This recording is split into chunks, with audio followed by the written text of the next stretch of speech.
Qui n'a jamais rêvé de s'évader loin du quotidien, sac à dos pour vivre pleinement la nature?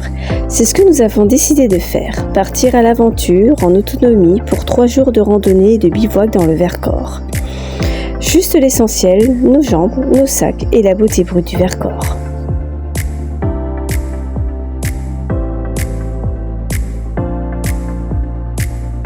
Pour ce premier jour de randonnée, nous partirons du parking de Beure par le JR 93 pour nous rendre à la cabane de Prépéré, puis direction la tête du Pison.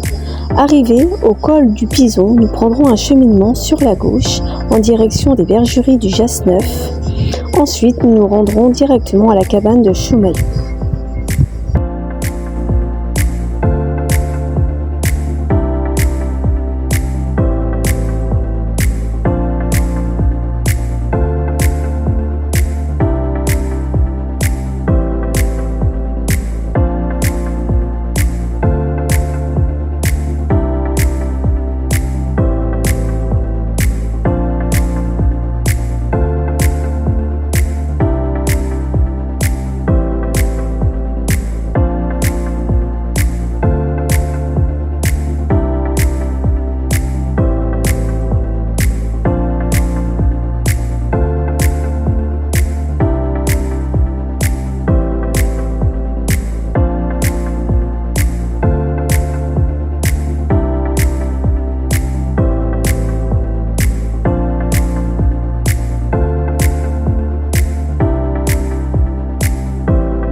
Alors les enfants, comment ça s'est passé la nuit?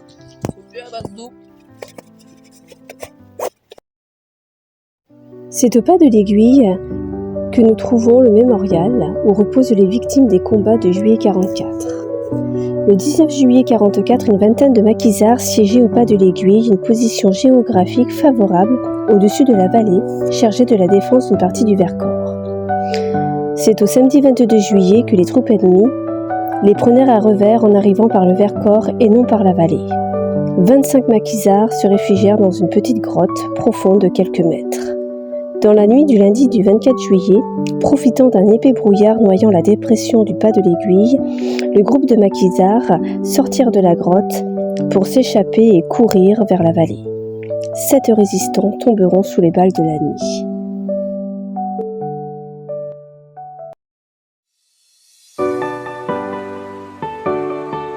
En ce 10e jour de randonnée, nous prendrons le pas de l'Ours direction la Jasse-Père-Rouge, puis la plaine de l'Aquiri. Nous nous arrêterons à la fontaine des Bas-Chassous et ensuite nous irons direction le refuge des Aiguillettes où nous poserons notre campement.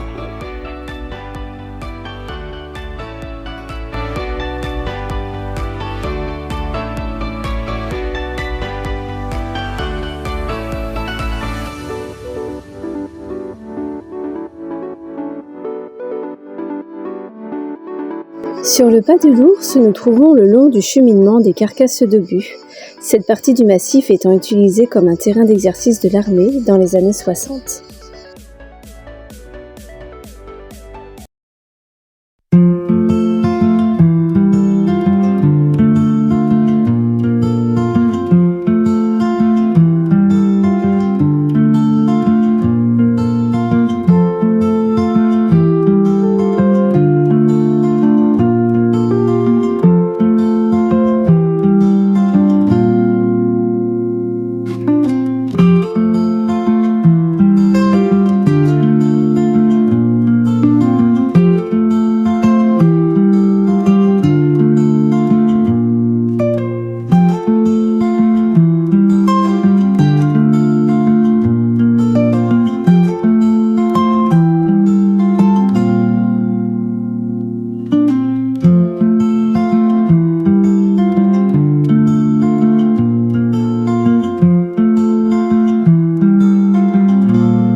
Pour ce troisième jour de randonnée, nous redescendrons direction la Grande Cabane pour rejoindre le GR 91 et enfin le GR 93 pour faire un retour au parking de Beure.